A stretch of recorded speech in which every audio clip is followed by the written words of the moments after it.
I'd like to call this meeting to order of the Geneva Historic Preservation Commission for March 14th, 2023. Michael, can you call the meeting, or the roll call?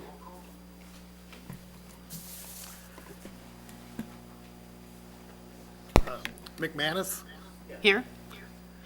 Jensen, Here. Hartman, Here. Solomon, Here. Stazen, Zinke, Zelmer. Here. Okay. We've got one issue we're going to work on, and then we'll be right there. And we're back. Okay.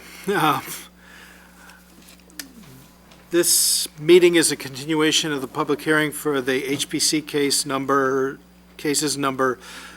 2022-079 and 2022-080 that were duly noticed and subsequently continued per the city ordinance to allow additional public testimony and the anticipation of receive completed professional review of the petitioner's submitted pro forma statement. I've been informed that in spite of the staff's best efforts, the professional review has not been completed for this meeting, but will be forthcoming. Following tonight's proceedings, the public hearing will be continued to a date certain pending receipt of the professional review. The Commission is reconvening this public hearing to hear additional public testimony for and against the proposed requests concerning demolition and deed designation of historic landmark located at 4 East State Street. Once all testimony has been heard, or at 10 p.m. this evening, I will seek a motion to continue the public hearing to a date certain, subject to the receipt of the requested professional review of the petitioner's pro forma statement. Tonight, we will continue with the next person who registered on January 18th, 2023, to provide testimony or to cross-examine testimony previously provided. Following recognition of those speakers, we will proceed to hear any additional individuals who have registered this evening and who wish to provide testimony or cross-examine testimony previously provided. Once all speakers have been given the opportunity to speak, I will recognize any attendees who would like to provide additional testimony or further cross-examine any testimony provided. All rules and procedures pertaining to the conduct of public hearing and stated on January 18th, 2023 remain in effect. Questions about the proposed demolition may be directed to the petitioner or the petitioner's witness. However, as chairman, I will recognize speakers to maintain order. Questions about the Historic Preservation Commission process itself may be directed to the Preservation Planner, Lambert, or the City Attorney, Sandek. Those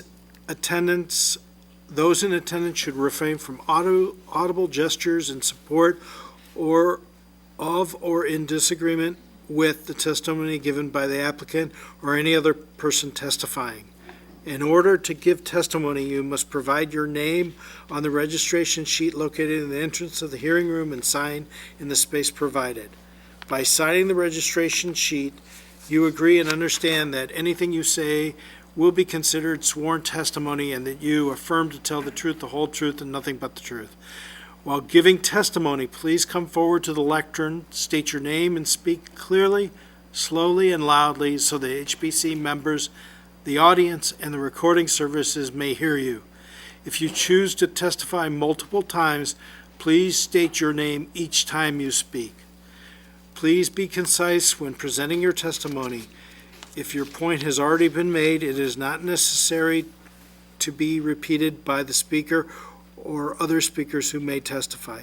Each point is recorded and will be considered as the Historic Preservation Commission develops its recommendation. You may provide your testimony in written form, but such written testimony must be presented to the Preservation Planner prior to the closing of the hearing. Written testimony is acknowledged and distributed to the commissioners, but is not read into the record. At this time, I will administer the oath of those who've signed the registration form. Anyone wishing to give sworn testimony, ask questions, or cross-examine anyone giving sworn testimony, please stand, raise your right hand, and answer "I do" to affirm your intent. Please stand. Okay. Do you affirm that the testimony that you're about to make is the full truth to the best of your knowledge? If yes, please respond, "I do."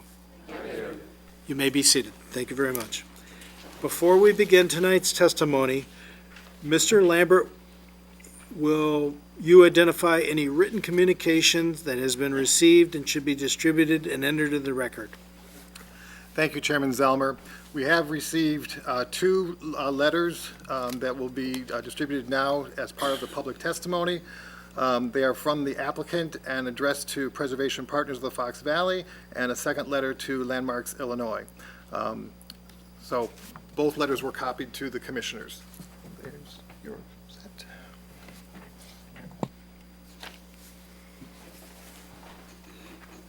Thank you.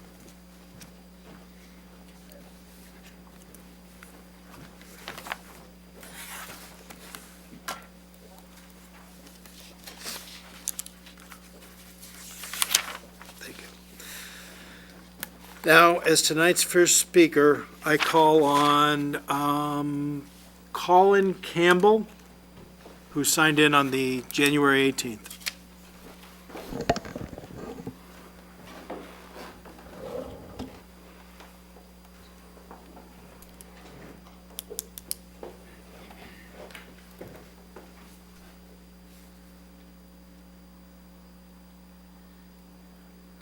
That's why I wanted you here.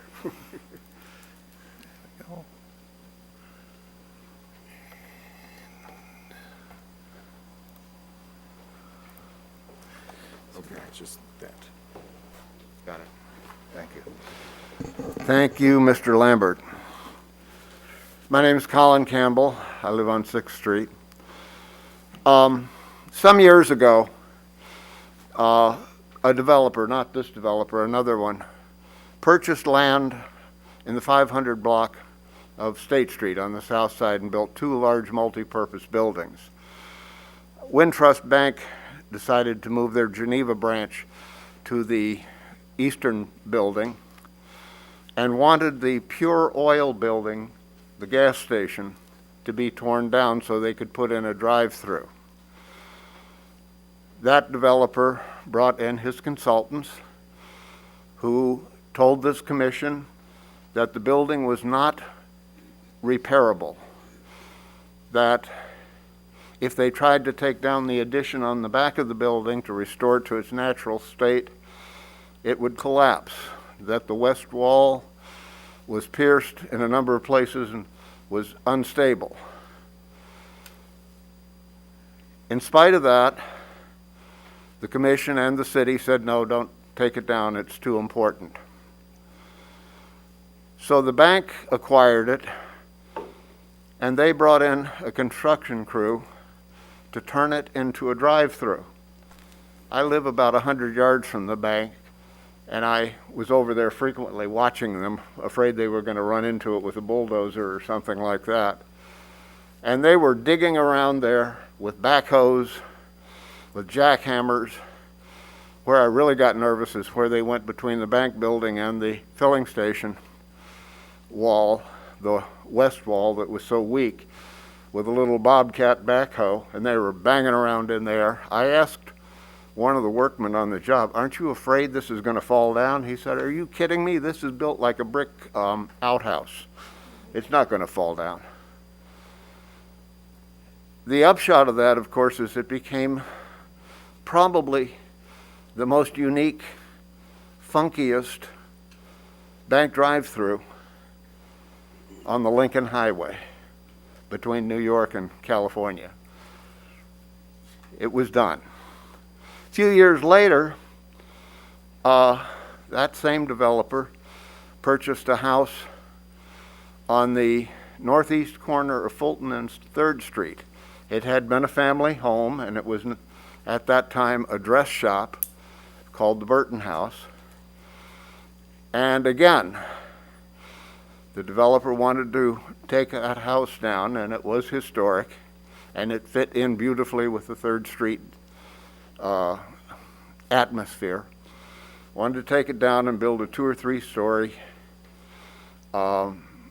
multi-use building out to the sidewalk. Again, the city, the commission and the city council said no. The developer said, okay, there's nothing I can do, sold the property. The new owner turned another building on that property into their office space. And the developer's consultants, again, had said the foundation in that building was so bad that there was no reasonable way of repairing it. Well, the new owners said that's not true. It's fine. It became one of the premier destination restaurants in the suburbs, Fiore's.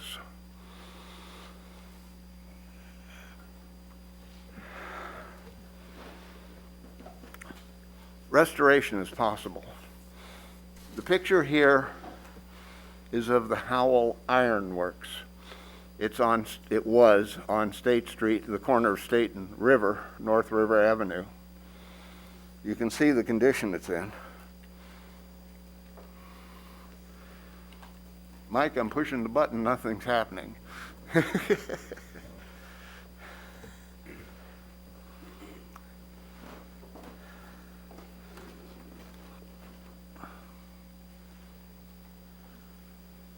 Oh, okay. That's forward, that's back. Oh, okay. Thank you.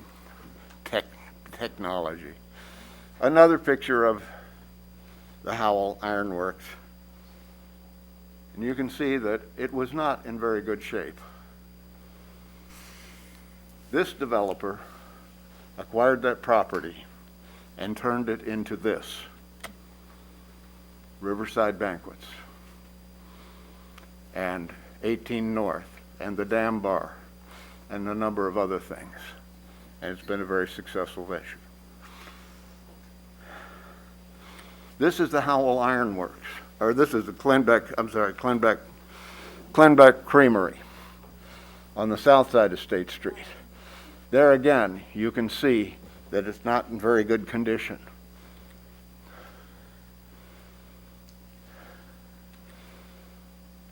This developer turned it into this.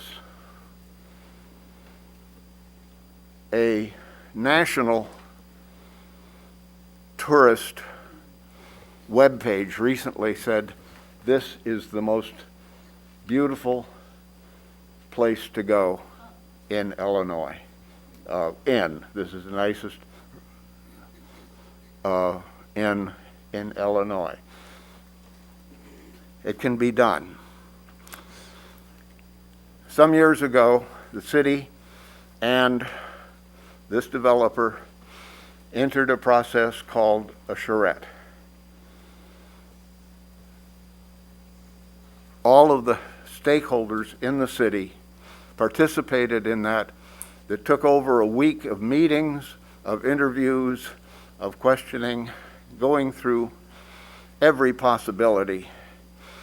And in the next to the last public meeting, the Hitchcock Design Group that ran the charrette proposed 4 possible plans for the entire Mill Race property.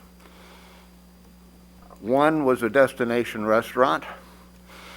A second and third had different iterations of townhomes. And a fourth had a large apartment building and multi-use complex. The point here is that in 3 of those 4 proposals, they proposed saving, repurposing, and reusing the old blacksmith shop. And I don't think they would have done that if they did not believe it was feasible.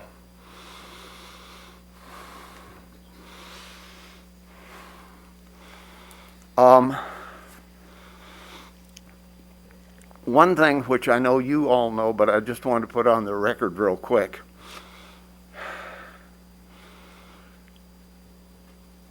When a developer purchases a historic property, or one that could be deemed a historic property in Geneva, they know that the city is going to pay particular attention to that and to its utility and value to the city.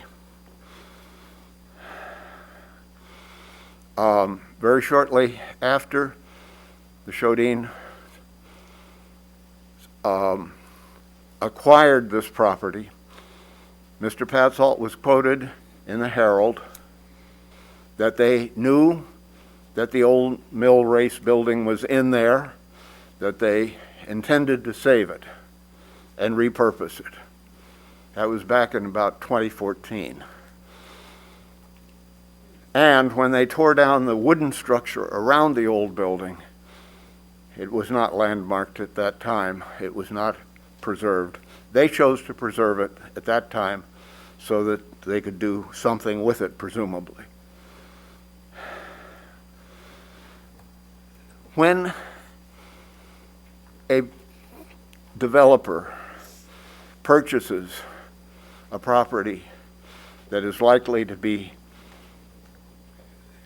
under the scrutiny of the city and the city wants them to preserve that, and they know that it is a historic property, they have taken a known business risk. And it's not up to the city or advocates for preservation to bail them out of that business risk. That is something they walked into knowing what they were getting into, and here we are. So the question has been, what can be done with this? This is what we've got now. That's what it could be. That's just one thing of 100 others. And this developer has shown that they have the imagination and the ability to do these things. This project, compared with Riverside and with the Harrington, is small. And as I said, this is just one thing that could be done. There are dozens of others. And I hope that you will encourage this developer to explore those possibilities. Thank you. And if you'll excuse me, I am going to leave because I came down with a terrible cold this afternoon. I'm about to die, and I don't want to take anybody with me. So it's not a lack of interest, but thank you very much. Thank you. Thank you, Colin.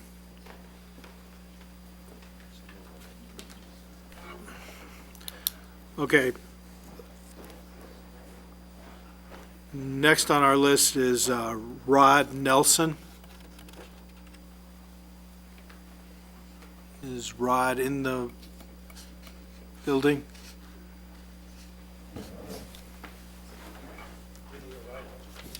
Okay. And next on the list would be Gail Ellenbaum.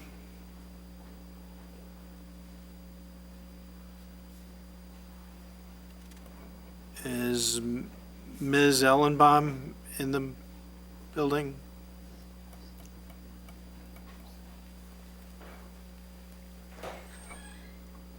Okay. Next on our list is Tim Vitang. Here. Tim?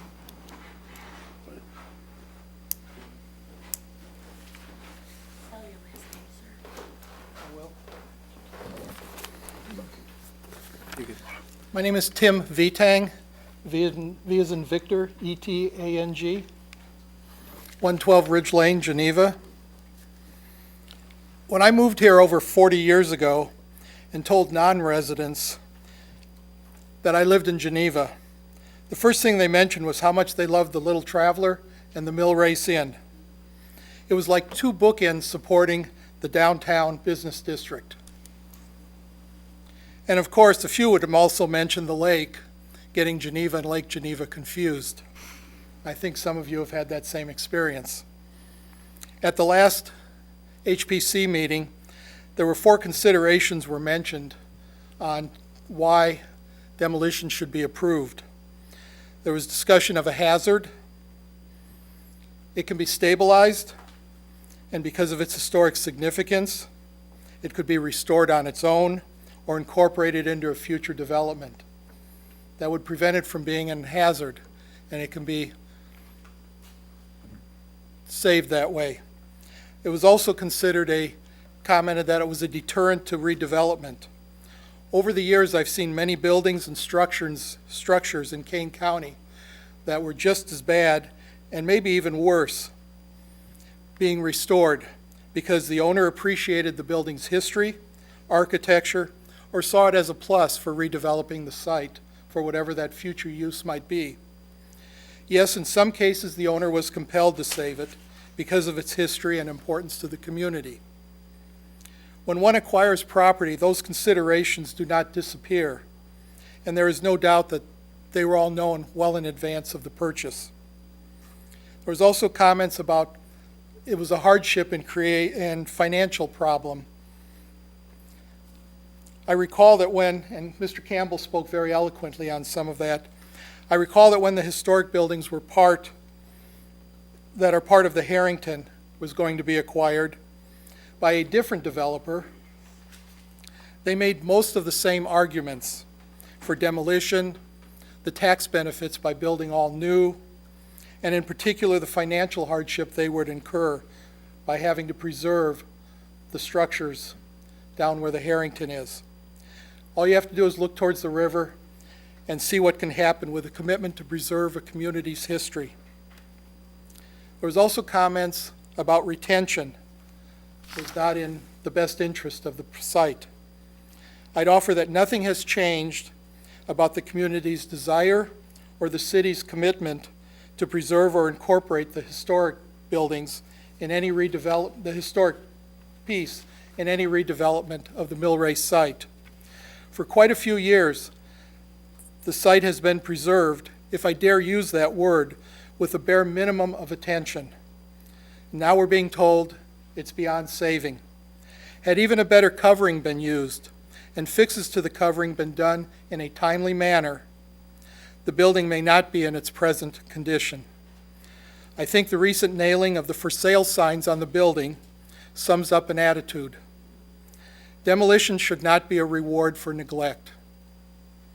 Last week, there was a gentleman in this audience who was quite vocal in saying, "Tear it down." I recall similar comments from people about past efforts in wanting to preserve buildings that were part of the Harrington and more recently the Pure Oil Station at 5th and State. At this time, Kane County is working with cities bordering the Fox River and having them involved in having the Illinois portion of the Fox River become part of the Fox River Historic Waterway that starts in Wisconsin. With a vision to the future, that is another compelling reason to not allow demolition.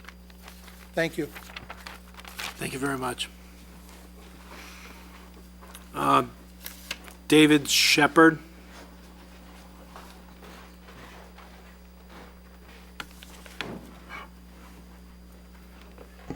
Hi, I'm David Shepard, live on 5th Street. Do I need to spell my name? Shepard. I apologize. I have a short note that I have written rather than just speaking off the cuff because I'm old and lose my thought sometimes. There's been considerable discussion about the cost of reuse of the historical stonework of Geneva's oldest remaining structure. That's not the issue that's before the Historic Commission. Is this a historic site?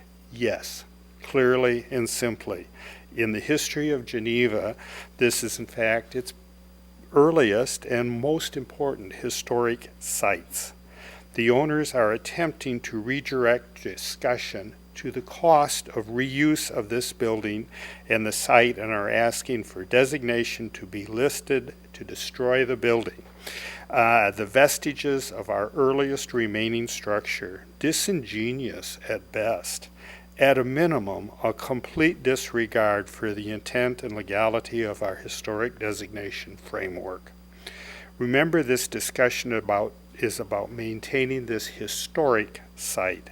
It is indeed this site that is so integral to the history of Geneva. The ford over the river, early use of a limestone structure, river power, what to do with the structure. The options are limitless: repair and reuse the structure, create a memorial legacy, utilize the stonework to create an outdoor meeting place, create a grand entrance to our jewel and waiting Island Park. That is not the issue that is before this commission. Is this a historic site? Yes, loud and clear. If its current owners don't find it feasible to incorporate this site into a master plan, then fine, donate it to the City of Geneva or the Park District.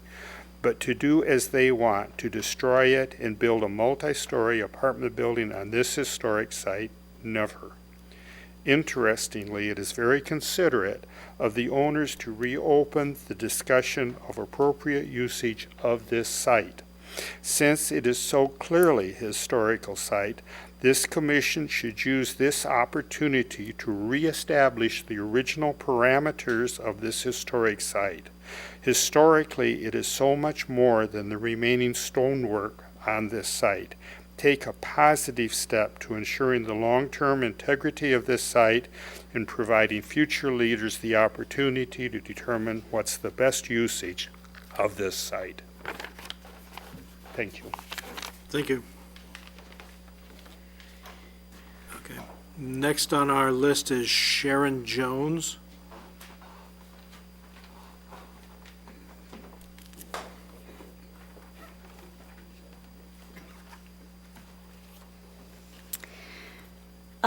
Yes, hi, Sharon. And I've been here 55 years in town.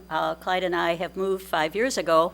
We sold our home right up by the new library there in the historic district. In fact, Clyde and I was on the historic district for many years and really into historic matters. It's just such a special role that I got to play all these years.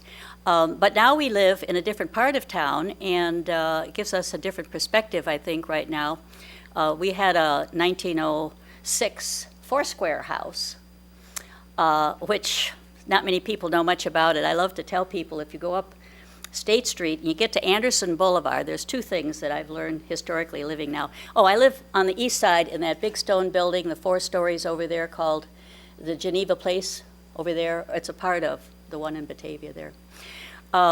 So we're up on the top floor up there looking west and looking at the Kane County Courthouse and the horizon line with sunsets when they turn out so beautifully. So we're in a different location now, but you know, I just got so much out of my experience being on the Historic Commission, and not many people know much about the Foursquare as a style from, 1905 to 1925 and popularity to offset the lung diseases of the period. But if you go on State Street and you go west, you stop at the stoplight at Anderson, and then you go west, Foursquare, Bungalow, Foursquare, just all in a row. The other thing that I did not know until recently, living on the east side, is why Anderson Boulevard is so wide compared to the other streets in that area. And that's because the electric train ran there to St. Charles. And right now, my favorite walk, living on the east side, I do running every day at 84, and I love to run along the Fox River. That's why I'm here tonight, to support, the development here at the Fox River. But I tell you, being along the river now, walking and running, experiencing nature, I'm really looking forward to the quality of life that it offers, especially some of the new development that I'm going to share with you, called the Fox River Water Trail, that is being planned now, and you've referenced it. As you know, it's coming all the way down from its origins up in Milwaukee. The citizens up there, west of Milwaukee, kind of are part of it. and going to be involving people. It's going through at all movements, all cities now, all the way down to Oswego, and where it lets out into the Illinois River. So I'm really excited about the plans for the quality of the river, okay? The Aurora gets some of their water from the river. We spent many dollars to drill down below the limestone and get our water, but below that here for Geneva. But the quality of the water, the bird life I see there, the cormorants that I had not seen because they only come and feed on fish. So, and the amount of people, I think it was because of COVID possibly, out walking and biking. And so when I do my runs now, the bikes, they don't all have bells to ring. I'm coming around you, right? And I go, all right, you know. So I see a goal here of planning and spending more time on seeing that this project takes off that's in the works. And I'm going to give you the material about the fabulous Fox River Water Trail and its potential for the future, because that's a group that I think we have to bring into the equation even in our discussion tonight and with the citizens here. So I'm really excited about that, taking out the dams. You know, it has to be done in time. So that's one of the goals there I'm addressing. The other one, as I did serve on the commission here and believe in historic service, having buildings up and everything like this. 5 years ago when I moved, I did walk through take pictures of inside the old blacksmith shop. I do not see that it can be restored very well at all. If it could be at all to show what blacksmithing was historically. I mean, the Alexander brothers that came here, they studied in St. Louis to become blacksmiths, 1837. There weren't that's essential. I think at our last meeting we had wonderful speakers on blacksmithing and the history of it, the value of them historically. And so it's really important that we refer to this, but having seen that building and then showing the city here, my pictures that's living there of the floods and how high the floods have come lately, which completely surrounded the blacksmith shop. Water all the way around the photos I have.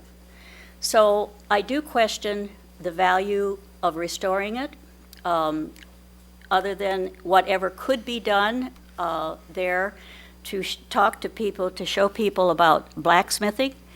The two brothers and their history there is priceless. At that time, they were invaluable at that period of time, that we are grateful that they came here. But because I'm so into the fabulous Fox River Trail, I brought some copies that I left here that I would like all of you to take. I don't know how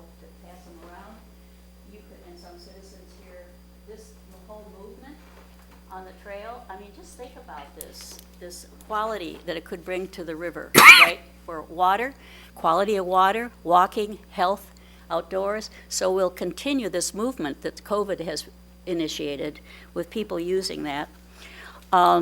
Also, I have here a history written by Edmund Danford that I always have loved. We found a resting place in a double log house belonging to Sam Sterling on the banks of the river and drank in the beauties that surrounded us. It's such a nice description. I brought that to you too, because I feel that this is a real gift that we have in our town, the Fox River, and to give some significance to that, because it talks about the quality of the life in those days here, before we all came, with the river and the birds and the fish and things like that. So that's for you to take a piece of. And then the last one I have here is about this. I took this idea kind of because of where I live. I look out and I look at the pictures of the Bennett Mill. It's old features here. You have to be by the Am I to microphone. speak in there? Yeah. Oh, I Yeah. talk so loudly, I assume you all could hear me. Okay. We're recording it also, so that's why we. Oh, need is to- that it? Okay. And we need to Yeah. keep focused on this, on the Yeah. actual blacksmith shop and Issue. and Okay. issue. So I Because I look out on the Bennett Mill sculpture, which represents that huge building that burned down there in that long 10, 15 years ago, because I thought what we could do is leave a part of this up and do something similar. And anvils, for instance, some of the materials. These two blacksmiths were invaluable at their time they came here, just really significant.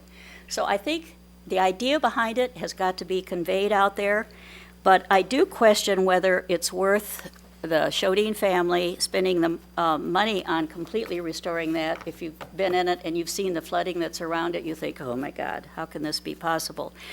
So I'm going to leave this other piece of paper here about how I feel concentrating on as little development here as possible would be preferable, I think. And because we need to connect every day with nature, I think, and quality of the trails through here, and the plans that are in the works now to have this wonderful trail be extended all the way south. Okay? Any questions? Thanks. Thank you. Okay. Next on our list, we have Lee W. Estrelid? Estrelid? Okay. He's not here, but I. Okay, I see you're later in, you're Erica, correct? Correct. Okay, we'll wait for you to. And then Georgina Vitti? Not here tonight, okay. And next would be Bill Cook.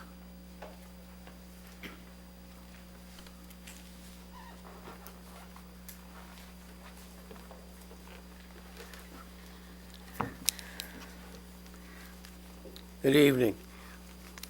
If you I, could state your name. My name is Bill Cook. I live at 716 Shady Avenue here in Geneva. I've lived there for 20 years, and I've lived in Geneva for about 45 years. To quote from the eminent archaeologist, historian, Raiders of the Lost Ark, we are passing through history, but that structure down there is history. And you read through the history of that, and it's a history of commercial activity, bringing commercial activity for the first time to the city of Geneva in this area. No one's mentioned it at this point, but we're coming up on the 200th anniversary of the city of Geneva in about 10 years.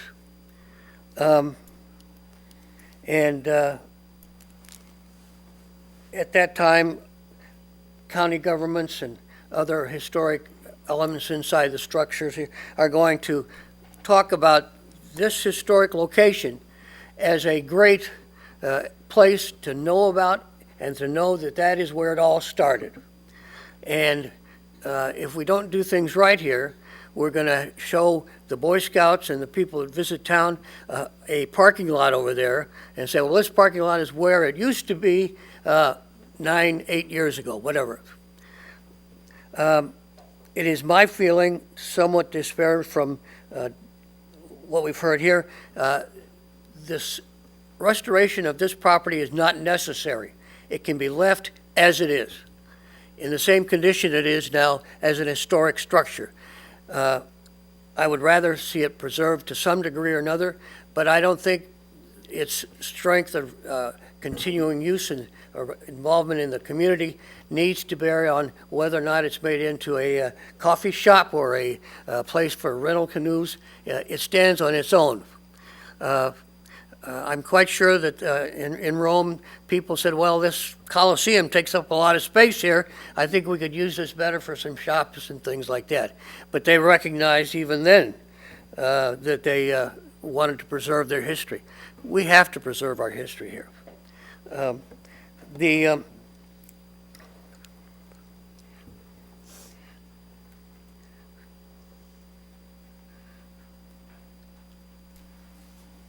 I'd like to see it cleaned up.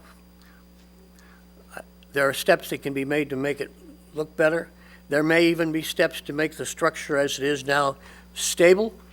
We've heard that it has some stability problems. It ought to be checked just for the stability, but the stability of the property is one thing, but making sure that we have somebody to move in there and improve it is a totally different entity. So the focus of this committee should be on preserving it as an historic structure. Now, I have heard the developer talk about the bad conditions and the amounts of money that might be involved to bring it up to their level of restoration. I do not doubt that it would be expensive, but that's for putting it into a condition that the Chodine corporations are historically known for. Good production, excellent building. But it's not that that's required here. What's required here is the preservation of those stones and those buildings down there to the extent that they are right now. If the city, I would ask the city attorney to consider the use of eminent domain in this situation.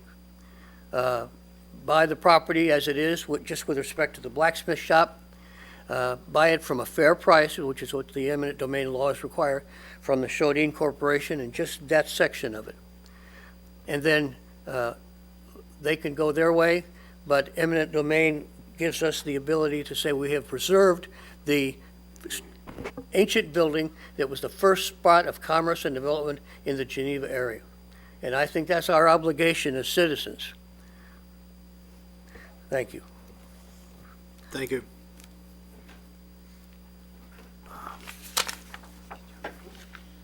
Stephen Jones?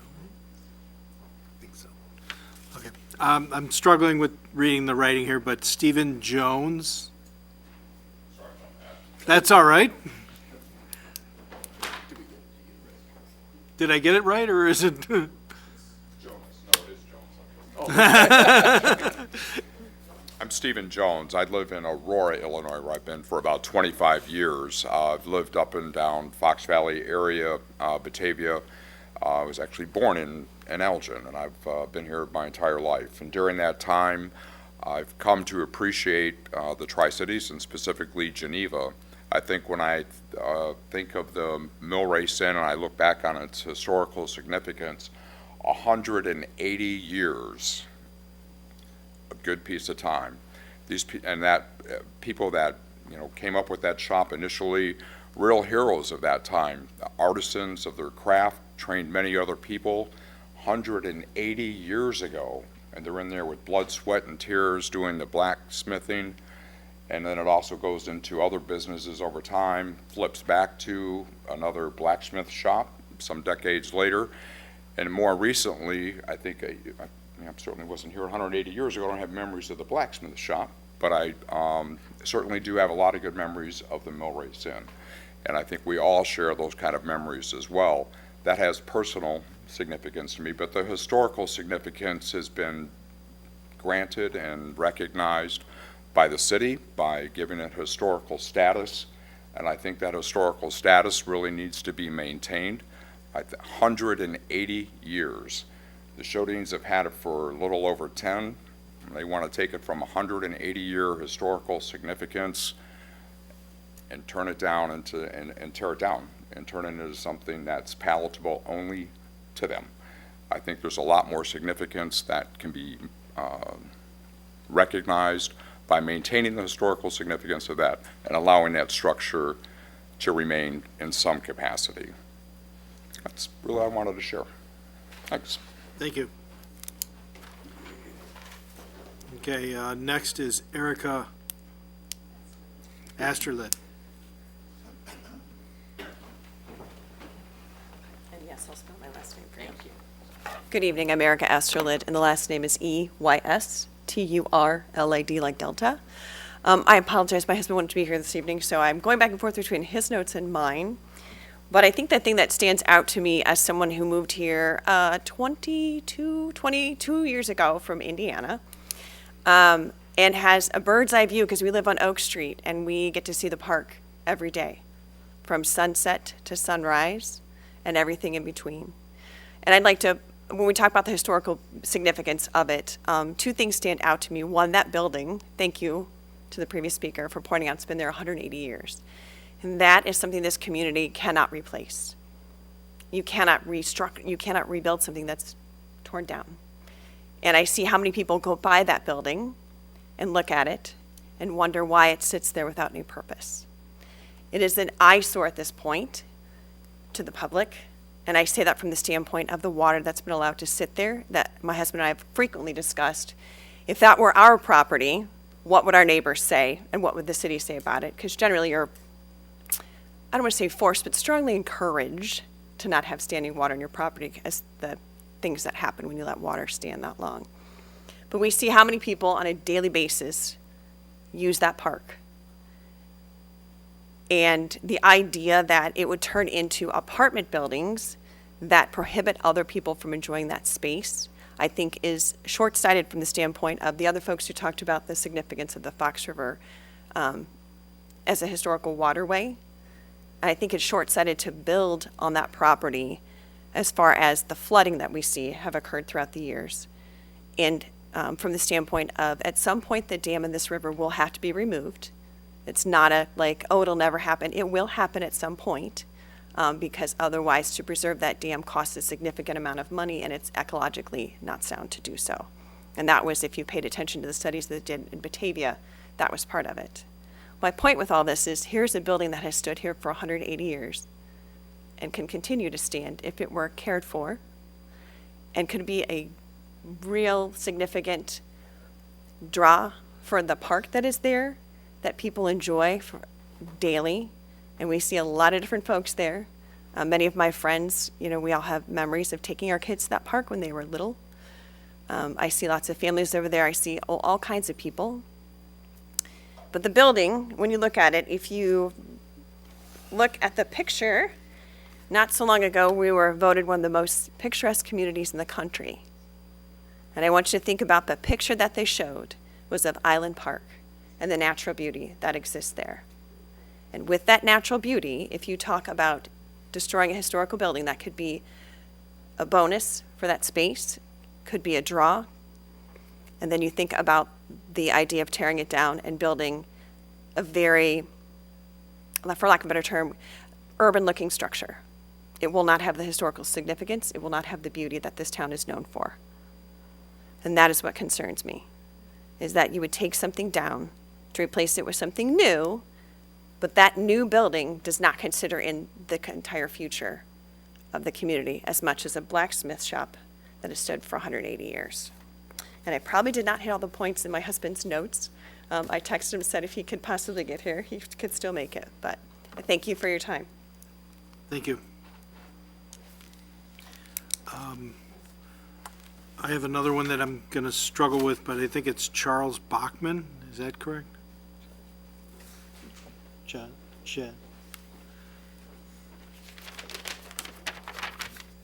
If you could state your name. Charles Baumann, Bauman. Baumann.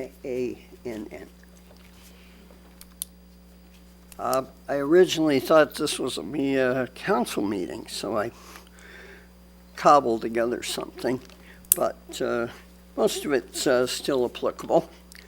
I would like to urge approval of the historic preservation of the blacksmith shop at the Old Millrace property. Most developers find historic buildings, and trees for that matter, a nuisance and destroy them without a second thought.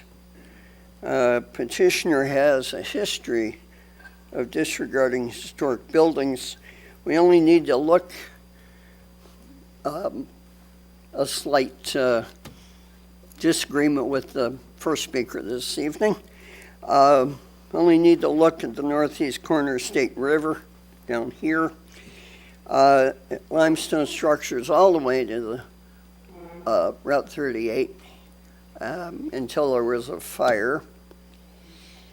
I'm not sure if they ever decided what the origin was, but the city in its wisdom made the petitioner maintain the existing limestone buildings. You wouldn't know it because he put up a multi-story blah frontage along State Street. The only way you'd figure it out is wandering in behind those, I think it's 3 stories. The only thing going for the blacksmith shop is it's too close to the road, so they can't bury it behind something. The Dodson Street property, which is also one of the petitioner's projects, after the community hospital was demolished, it was quite a while before the petitioner filled in the gigantic hole that was created. I suspect only after the city threatened litigation over the whole business. I fear regardless of your decision and the city's ultimate decision, that the blacksmith shop is doomed either because you or the council decides it's not worth saving, or will cave to the petitioners to destroy it, or more likely, if the petition's denied, that the petitioner will continue to allow it to disintegrate until it gets to be a safety hazard and then will have to be taken down. Either way, he will have gotten his wish, and Geneva will lose another historic building to the greed of a developer. Thank you. Thank you.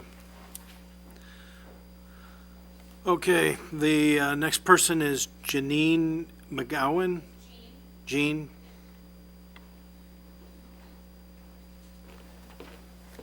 Hello. I just wanted to voice my If you could state your name again. Jean McGowan, and it's Jeanne. I just wanted to voice my support of preserving the historic Mill Race building, and I really am pleased with many of the comments that I've heard this evening. I agree with the vast majority of it, as far as the Mill Race building being so highly significant to the history and provenance of our town, and in fact the entire Fox River Valley. I believe that it's totally possible for the building to be preserved, and just recently Governor Pritzker awarded some $60 million in grant money for park restoration and improvements throughout the state of Illinois. So it just tells me that there are funding sources available to pay for whatever kind of restoration is needed for this building, which I'm sure you guys are all aware of. So years ago, I did sit in on the hearing for the Pure Oil building when the owner of that property wanted to get the okay to tear it down. And I listened as the developer stated how they knew it was a historic building and that the Pure Oil building was very special, but very sadly there was just nothing they could do, and there was no way they could work it out financially or even like physically to save that building. And of course, the Pure Oil building is alive and well. So I feel that any argument from someone saying that similarly the Mill Race building cannot be preserved is faulty. I do believe the Mill Race. I spoke with a stonemason from the East Coast years ago, and he said any stone building can be preserved, no matter the condition of the deterioration. It just takes the will, and yes, the financing, but I believe that the financing can be worked out. So that is all. Thank you so much, and please vote to save the Mill Race building. Thank you. Thank you. Okay. That's it for the people on the list. If there's anyone in the audience that would like to have, say anything, I can.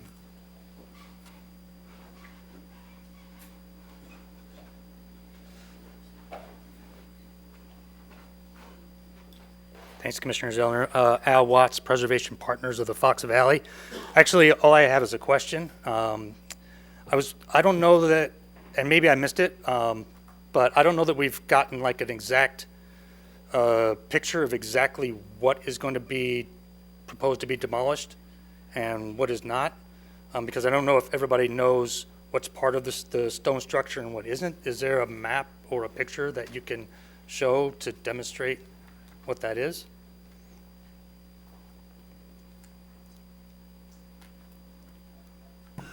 The application calls just for the limestone, remnant limestone structure to be demolished. I can bring up a photograph of that, I believe.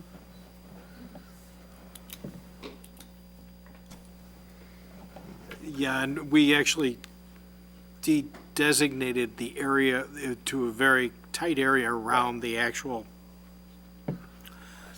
mill race Inn maybe a year or two ago also.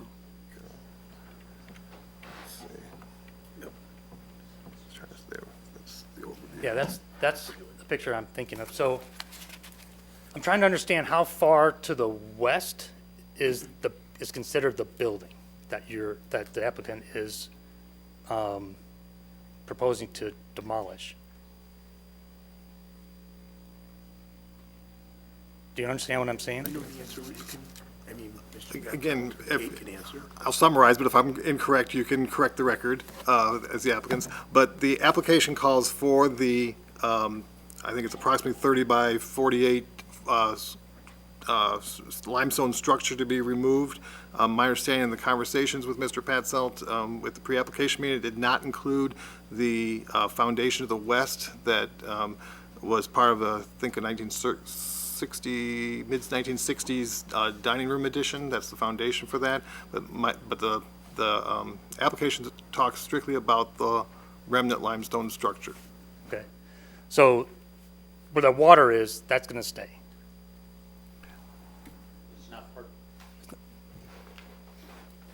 If you could state your name too. Sure. Good evening.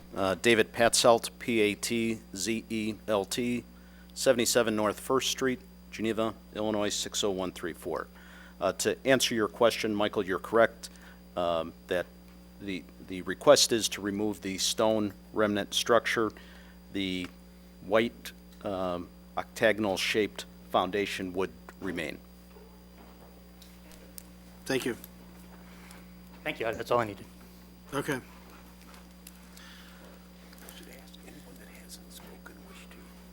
Okay. Is there anyone else that hasn't spoken that wishes to speak at this time?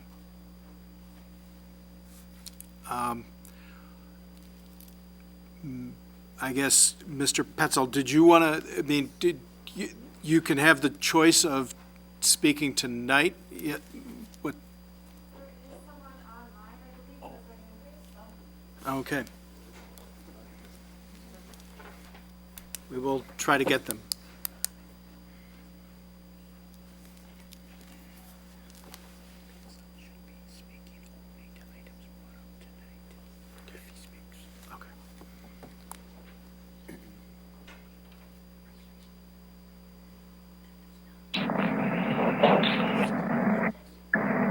Hello? Hello. Hi, my name is Lisa Wolanzovich. I am from the Kendall County Historical Society and the Yorkville Historic Preservation Society. I am here to tell you that it can be done, that our structure was very derelict, demolition through neglect. We had an old sheriff's residence and a jailhouse from 1897 that we were able to save through a grassroots effort with citizens of the city. It is now fully restored. We'd be happy to share the steps that we took in order to make that happen. but it was on the Illinois, it was on the Landmarks Illinois Most Endangered Building list for more than 10 years. It was in a very similar condition to your blacksmith shop.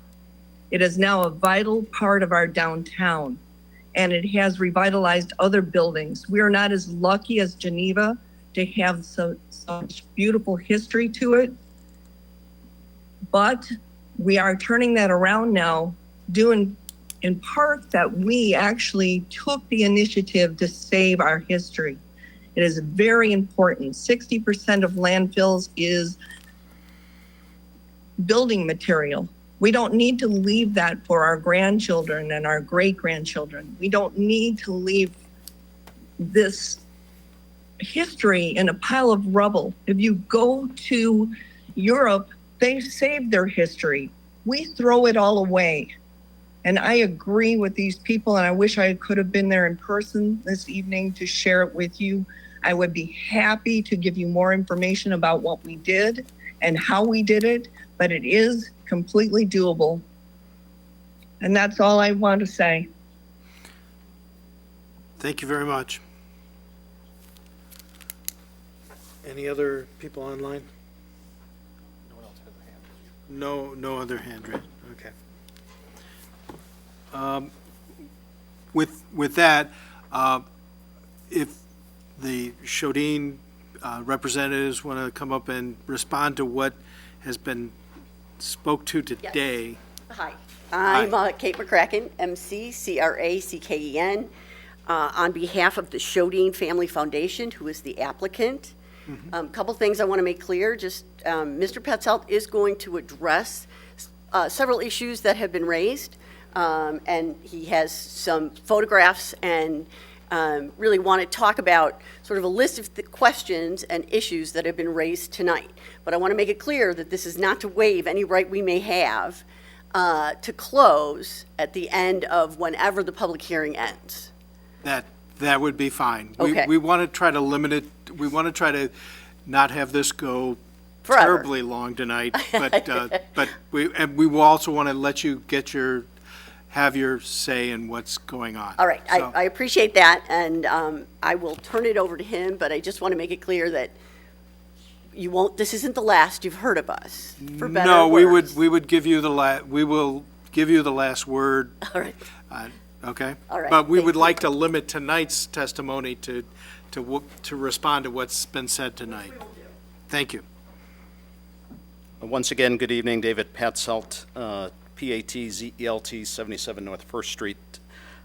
If I could ask, there was a question or a comment made by the first speaker, Colin Campbell, and could I ask that you read the statement back where he referenced the charrette process, and I believe he was suggesting or indicated that the stone structure was to be repurposed as part of that charrette.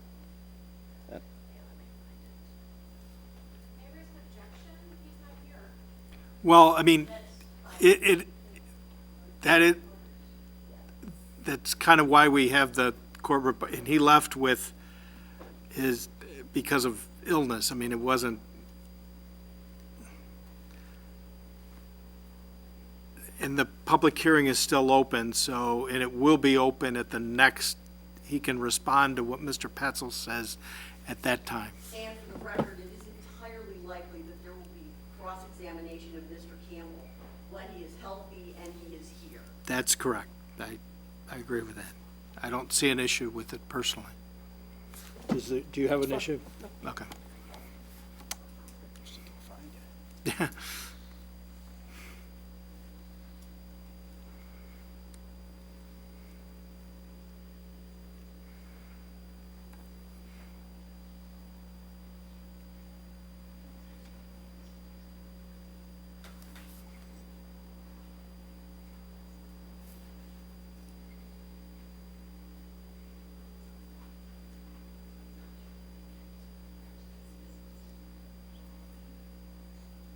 Take your time.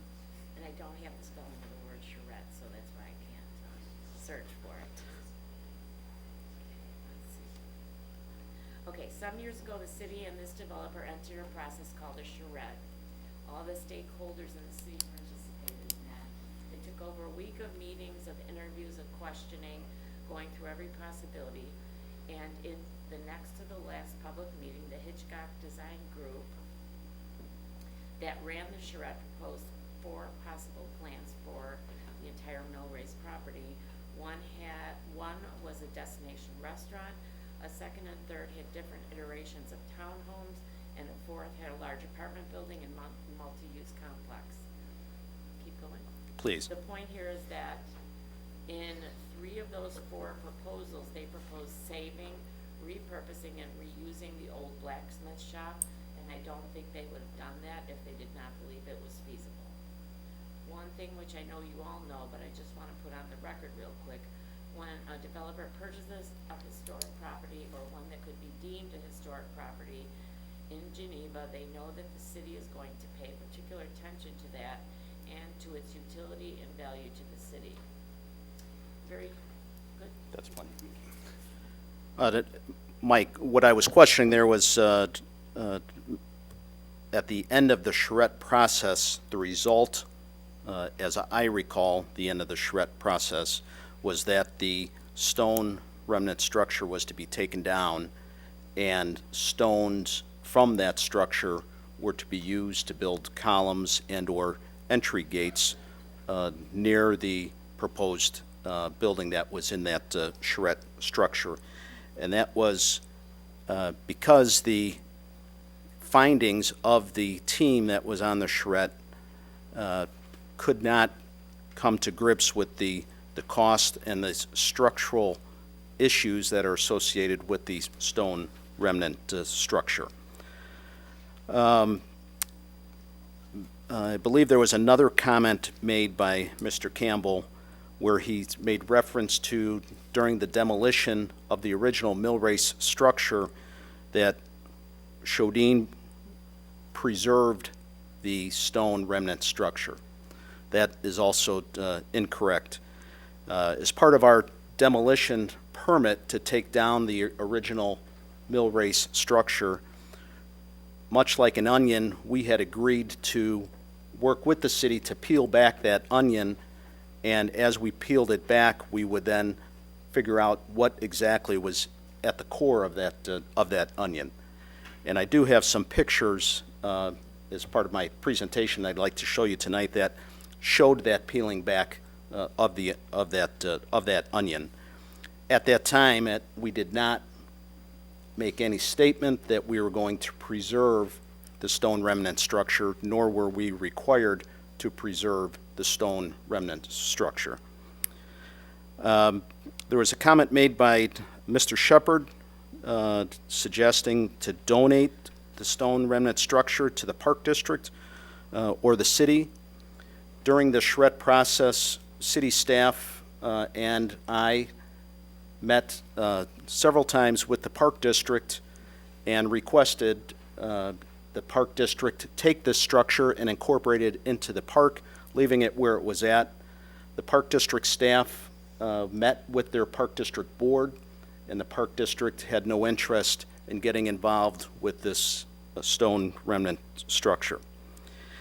There was another comment made that perhaps the city attorney should get involved and threaten and or invoke eminent domain to take the stone remnant structure.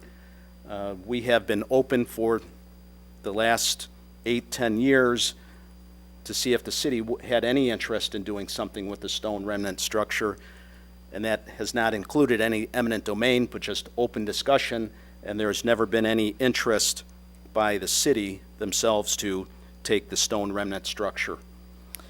There was one other comment made that our project down at Dotson Place, when the hospital, the old hospital was taken down, that it was speculation or that there was threatened litigation, and that's when Shodine had to do something about filling in the hole next to the former Dotson house. That is also an inaccurate statement. There was no threatened litigation by the city that we are aware of. I'd like to, there's a couple comments that have come up since our last meeting, and I'd like to make sure that those are in the record.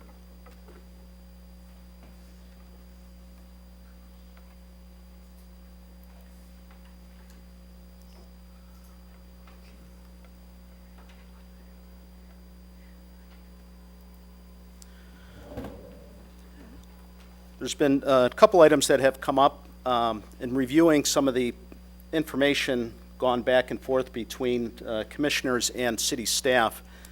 There's been some questions in it. Through those questions, it became evident to us that perhaps not all of the HPC commissioners are fully aware of what the stone remnant structure looked like when we first peeled back the onion skins to see what was there.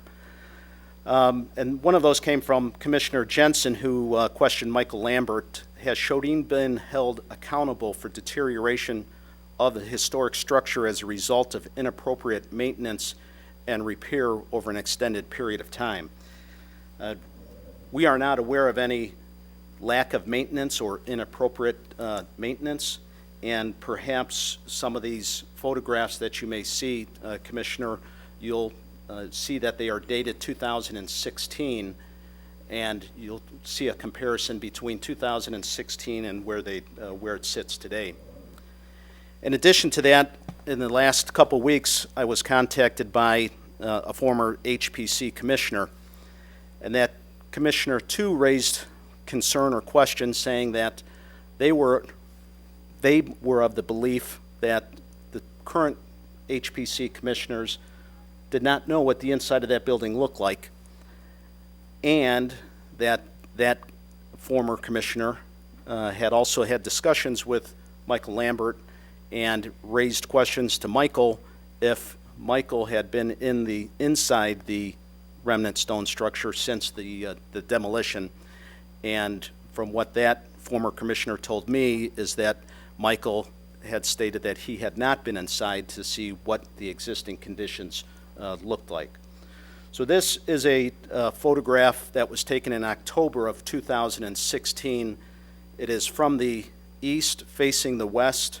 You can see the Harrington in the behind the structure, and you can see generally the condition of the roof framing, as well as what I will call the northerly half of the east wall, and maybe the northerly half of the west wall is in essence is gone, and it is not there.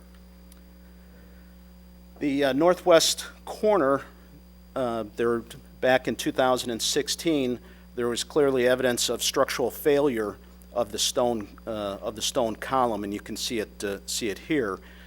At that point in time, we had taken the steps to try to shore up the roof of the structure to keep it from collapsing. Another photograph of the column on the opposite side, where you can see it's failing and ready to collapse. Inside, so this is from the west side looking towards the east, and you can see the inside remnants of the structure. There is not much there. Keep your eye on that steel beam and the roof rafters at the top. Along the north wall, in between the bridge and the retaining wall, while removal of parts of the foundation, there's a storm sewer that was discovered. It's believed to be over a 100-year-old storm sewer that was going underneath the building.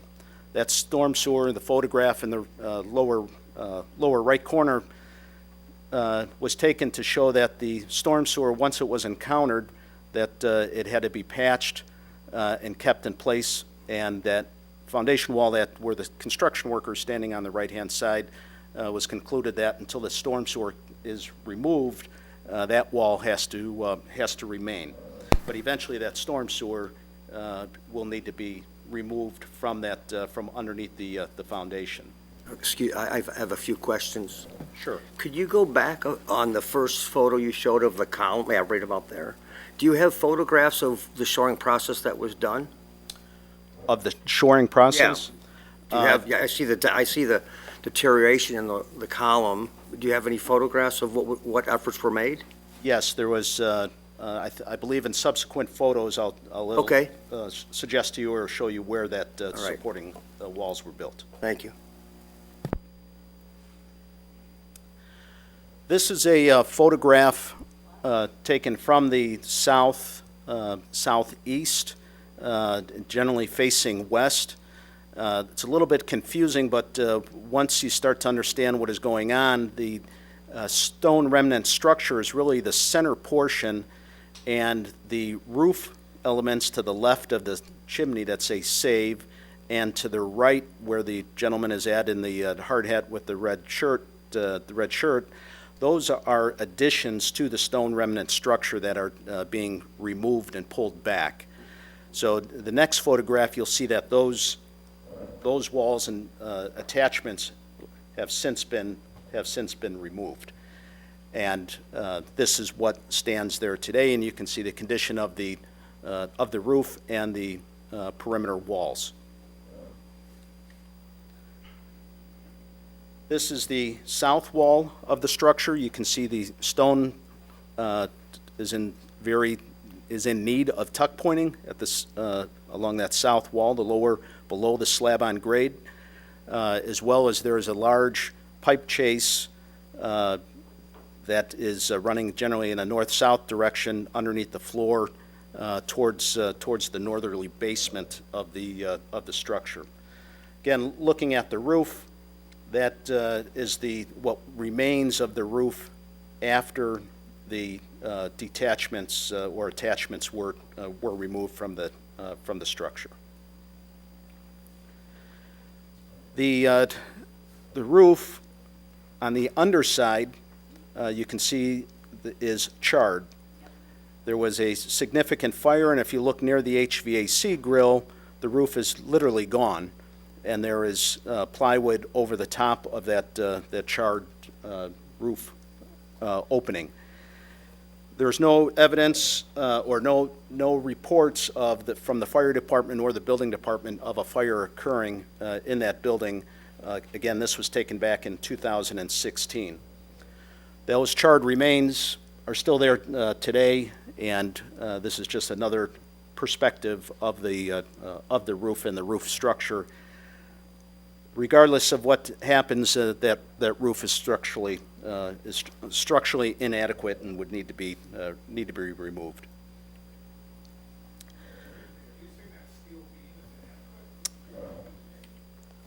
The roof rafters and the deck framing are all inadequate, and there were questions raised in the structural report that we submitted regarding that steel beam, and I'll refer to that report. Feel the city staff should have that report, and you can reference that structural engineer's report of that steel beam. Okay. Questions about whether we have made a bona fide effort, whether the city wants to acquire the building, the Park District wants to acquire the building. Putting the building up for sale for $1 was not something as sarcasm. That putting it up for sale for $1 was to see, is there somebody out there that would have interest in this structure? And lo and behold, we got one phone call. That one phone call came from a person by the name of Frank. I won't give you his last name. Frank has no interest in the building, has no interest in the land. He was interested in doing the demolition of the building. So since the sign has been up, there's been no interest in anybody wanting to acquire the building for $1. There's some other questions that were raised. Commissioner Jensen again asked, Mr. Patzelt stated most goals from 2008 plan have not been met. Staff responded, oh, it's not relevant. It seems to be an attempt to discredit staff and, quote, blow smoke to divert attention. That is not an accurate answer. We believe that there is a report dated 2008 with goals established for the historic preservation, and the historic preservation staff and commission has not achieved those goals. and should really be focused, we believe, on trying to achieve at least some of those goals that are contained in that report. There is no intention to try to blow smoke at anybody on that item. Commissioner Jensen did ask another question of the staff, wherein staff responded that Chodine, quote, loathes the HPC. Again, not a true and accurate statement. Here's articles and awards that we've have received for a variety of historic preservation projects that we've done throughout the city. We do not loathe you. As we've heard tonight about several of the buildings that we have been able to accomplish and build some great projects, the real elephant in the room is the cost and whether it's viable, economically viable, to save the structure. And unfortunately, out of all of the structures that we have participated in and redeveloping, we believe that we know when the structure can't be saved and when the costs exceed what is economically feasible for the structure. So that is contains all of my responses in trying to correct the record. If there's any questions of me, I'll try to answer them for you. Any questions from the commission, Director? Okay. Yeah, I think I'd like to hold on Yeah, my I comments think- until our next session. Yeah. With that, I mean, we are at 8:30, roughly 8:30.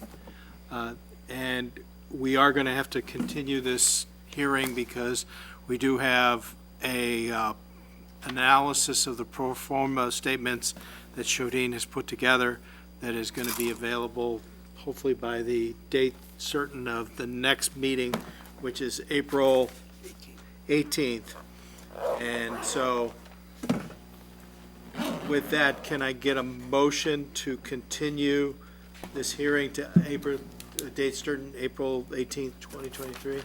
I motion to continue the meeting on April 18th. Can I get a second? Second that. Did you have? For discussion purposes, I'm hoping, even though there's the second, several of us are unavailable on the 18th. Is there any availability for another date? Is that That is just the our stand- next that's our scheduled next- meeting? That's our next scheduled meeting.